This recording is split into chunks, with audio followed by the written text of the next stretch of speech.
AP south B, ठीक है। LC 0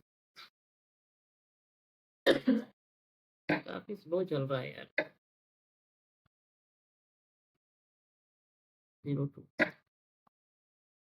बहुत स्लो चल रहा है आपका system. Yes, go to the edit. यहाँ पे हमको क्या चूज करना है? 1A यूज हो गया था, एपी साउथ 1B यूज करते हैं, ठीक है। क्लियर है पॉइंट? अलग अलग एजेंट में बन रहा है कि नहीं? तो इसको ध्यान देना कि अलग अलग एबिलिटी जोन्स पे क्रिएट होना चाहिए। And HTTP enable and from anywhere,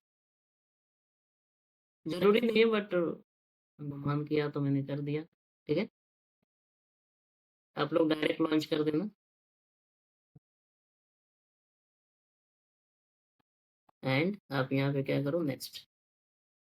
clear है? मैंने क्या किया, दो मैंने C2 इंस्टॉल करने क्रिएट क्या किया, वो भी आपका अलग अलग एबिलिटी जोन पर देखो। एक मैंने देखो एपी साउथ 1 है एंड दूसरा पीसी आपका क्या है, एपी साउथ 1B। इसको याद रखना, ठीक है। तो नॉर्मली अभी हम लोग क्या करेंगे ना, अभी हम लोग कॉन्फ़िगरेशन करेंगे EFS, ठीक है। अभी क्या कॉन्फ़िगरेशन करेंगे हम लोग, EFS। तो go to the EFS, normally आप इसको चूज करो EFS। देखो यहाँ पे EFS यूज करेंगे तो थोड़ा डुप्लीकेट कर लेते हैं सेशन को, थोड़ा क्योंकि फिर हट जाएगा ये। डुप्लीकेट द सेशन,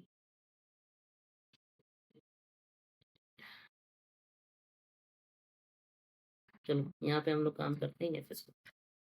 EFS देखो आ रहा है EFS, क्लियर है। File storage for EC2 instance, click on EFS and clear है पॉइंट इतना। तो अभी आप क्या कर सकते हो, आप यहाँ पे EFS आप यहाँ पे कॉन्फ़िगरेशन करोगे तो click on the create file system, दिख रहा है इधर। आप यहाँ पे नाम दो EFS का, आप यहाँ पे क्या असाइन करो, नाम असाइन करो। तो यहाँ पे असाइन करते हैं माई EFS।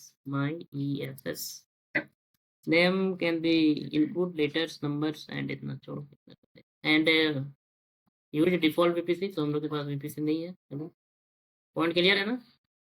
एंड नेक्स्ट अगर हम लोग बात करें तो यहाँ पे आप क्या करोगे, कस्टमाइज कर लेते हैं डायरेक्टली, देख लेते थोड़ा इधर क्या है। रीजनल 1 जॉन ऑटोमेटिक बैकअप, देखो इधर कुछ यहाँ पे चीजें दिख रही हैं, फाइल सिस्टम सेटिंग्स। तो यहाँ पे नाम ऑप्शन है, फाइल सिस्टम टाइप्स आप क्या यूज कर रहे हो, तो ये बाय डिफॉल्ट आपको कितना स्टोरेज क्लासेस, इसको स्टोरेज क्लासेस भी बोला जाता है यार। इसको क्या बोला जाता है आपका, स्टोरेज क्लासेस, मालूम है ना ये। 1 जॉन रीजनल, ठीक है। तो रीजनल मीन्स आपका क्या होता है, offer the highest level of ability zones and durability by storing file system data across multiple ability zones with within an AWS region. इस अगर आप इसको चूज करोगे तो ये क्या करेगा आपका, मल्टीपल एबिलिटी जोन्स पर ये क्या करेगा आपका, फाइल्स को ये क्या करेगा आपका, शेयर कर सकता है, ठीक है। एंड 1 जोन क्या करेगा, provide the continuously ability zone to data within a single ability zone, clear है। ये क्या करेगा, मल्टीपल एबिलिटी जोन्स पे आपको डेटा को क्या करेगा आपका, ऑफर करवाएगा, मतलब डिस्ट्रीब्यूट कर देगा ये, बट ये आपका क्या करेगा, सिर्फ एक ही रीजन पे आपको, क्लियर है पॉइंट, आ रहा है समझ में क्या बोला। एंड ऑटोमेटिक बैकअप आपका क्या होना चाहिए, आपका इनेबल होना चाहिए, ठीक है।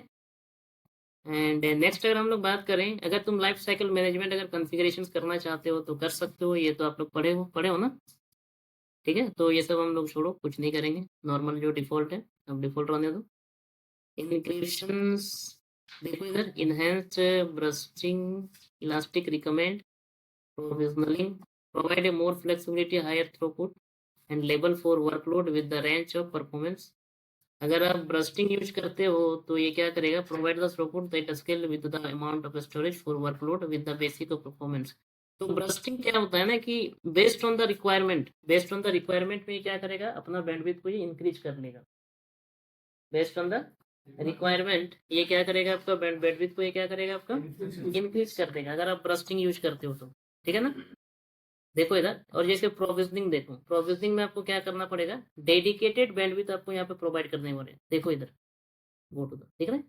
देखो यहाँ पैसा भी चार्ज करेगा यहाँ से, सपोज करो तुमको 10 MB चाहिए सपोज करते हैं, तो देखो कितना पैसा देगा, 60 $66। प्रोसेसिंग में जाते हो तो अगर 1 MB चाहिए तो देखो, ये सॉरी 1 MB चाहिए तो 6.600। प्रोसेसिंग अगर आप यूज करो, खड़ा हो जाओ, खड़ा होकर पढ़ो, ठीक है ना। तो नॉर्मली हम क्या करेंगे, जैसा था वैसे रहने देते हैं। ब्रस्टिंग भी हमको यूज नहीं करना है। तो ब्रस्टिंग क्या करता है ना, automatic based on the requirement में आपका क्या करेगा, आपका बैंडविड्थ को इंक्रीज कर लेगा ऑटोमेटिक। क्लियर है पॉइंट। तो नेक्स्ट अगर हम लोग बात करते हैं एडिशनल पे, क्या है चेक कर लेते हैं। देखो जनरल पर्पस और एक आपका क्या है, आपका general purpose. Ideal for a variety for क्या है, Divers workload including high performance and latency sensitive applications. तो जैसा है वैसा ही हम लोग करेंगे। अगर आप टैग अप्लाई करना चाहते हो तो ले सकते हो, नहीं तो कोई जरूरी आपका नहीं, ठीक है। तो चलो, टैग में तो नॉर्मली नाम दिया जाता है, कुछ नहीं। क्लियर है पॉइंट इतना। इनहेंस क्या करेगा, बर्स्टिंग क्या करेगा, प्रोसेसिंग करोगे तो आपको एक डेडिकेटेड बैंडविड्थ प्रोवाइड होगा। अगर तुम 10 MB लिए हो तो आपको 10 Mbps आपको देगा पर सेकंड, ठीक है। बट आपसे वो क्या लेगा, चार्ज नहीं लेगा। अगर आप 10 Mbps लिए हो, चलो नेक्स्ट करते हैं, नेक्स्ट करें, नेक्स्ट। एंड नेटवर्क सेटिंग का अगर हम लोग बात करते हैं यहाँ पे, तो डिफॉल्ट है, ठीक है। एंड सबनेट, देखो इधर आप सबनेट यहाँ पे क्या चूज करोगे। सबनेट हम लोग का क्या क्या है जी, ये क्या है देख लेते हैं। हम लोग को सिर्फ दो ही चाहिए ना, एक 1B चाहिए और एक क्या चाहिए, 1A चाहिए। तो ये मेरा एक एक्स्ट्रा है, तो इसको आप क्या करो, इधर रिमूव करो। तो रिमूव दिस सबनेट्स। क्लियर है पॉइंट इतना। And just click on next. And ये सब हमको नहीं चाहिए। अगर आप तुम पॉलिसी एडिटर कुछ करना चाहते हो, देखो अगर तुम टाइपिंग करना चाहते हो, अगर तुम जेसन फॉर्मेट जानते हो तो ठीक है। देखो ये सब का ऑप्शन थोड़ा थोड़ा हम बता दे रहे हैं क्या कर सकते हो। तुम अगर पॉलिसी क्रिएट करना चाहते हो बेस्ड ऑन द, देखो इधर prevent root access by default, अगर आप प्रिवेंट करना चाहते हो रूट एक्सेस से तो आप इसको चूज करो, तो ऑटोमेटिक क्या करेगा, जेसन फॉर्मेट आपको लिख देगा, ठीक है। ये ऑप्शनल है, अब अभी हम बता रहे हैं। Enforce read only access by the default, अगर आप रीड ओनली परमिशन दो तो देखो इधर prevent anonymous action, multiple users any क्या है, मल्टीपल यूजर्स एक्सेस ना कर सके, ओनली ऑथोराइज एक्सेस, ये ओनली ऑथोराइज यूजर्स एक्सेस। तो आप इसको चूज करोगे। एनोनिमस मतलब वही होता है ना कि कोई भी बंदा एक्सेस कर लेगा, तो उससे आप प्रिवेंट करोगे तो ऑटोमेटिक ये देखो जैसे फॉर्मेट लिख रहा है, कर रहा है कि नहीं। तो ये सब हम लोग को कुछ नहीं करना, छोड़ो, हमको पॉलिसीज वगैरह क्रिएट नहीं करना है, ठीक है। तो नॉर्मली आप क्या करो, नेक्स्ट करो, नेक्स्ट। एंड देखो जो अभी आपने कॉन्फ़िगरेशन किया है वो आपको यहाँ पे शो करने वाला है, दिख रहा है इधर आपने क्या कॉन्फ़िगरेशन किया है, अपने थ्रूपुट्स क्या है, सारा चीज़ आपको इधर दिखेगा, ठीक है। जनरल पर्पस परफॉर्मेंस क्लियर है। आपका जो सबनेट्स है आपका क्या है, 1 है। सिक्योरिटी ग्रुप आपका क्या है, 1D 1D, ठीक है। ये सिक्योरिटी ग्रुप आपका मिसमैच नहीं होना चाहिए, सेम आपका सिक्योरिटी ग्रुप होना चाहिए, दिख रहा है।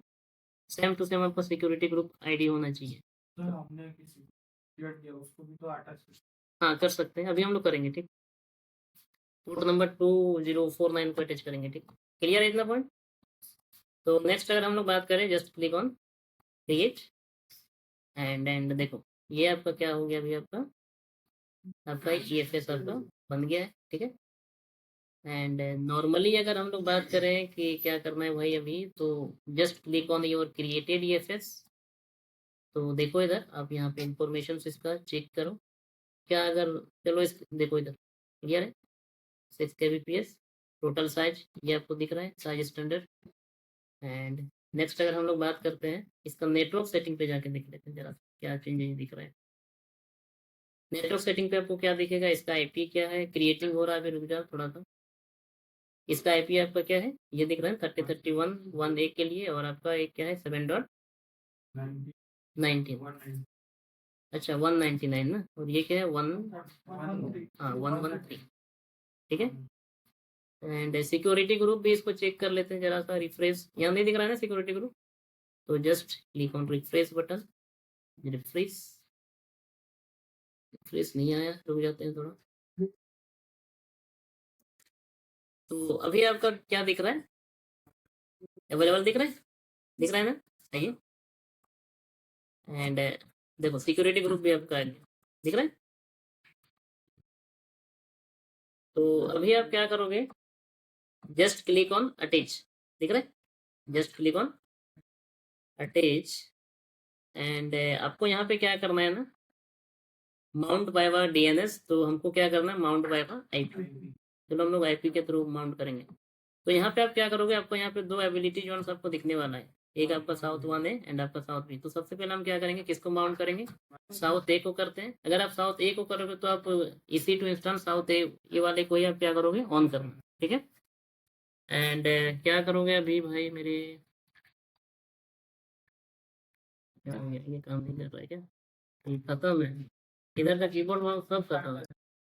नहीं नहीं ये खत्म है, इसको बस यही काम नहीं कर रहा है। कोई पैसा है तो नहीं देगा 5 रुपया ऐसा।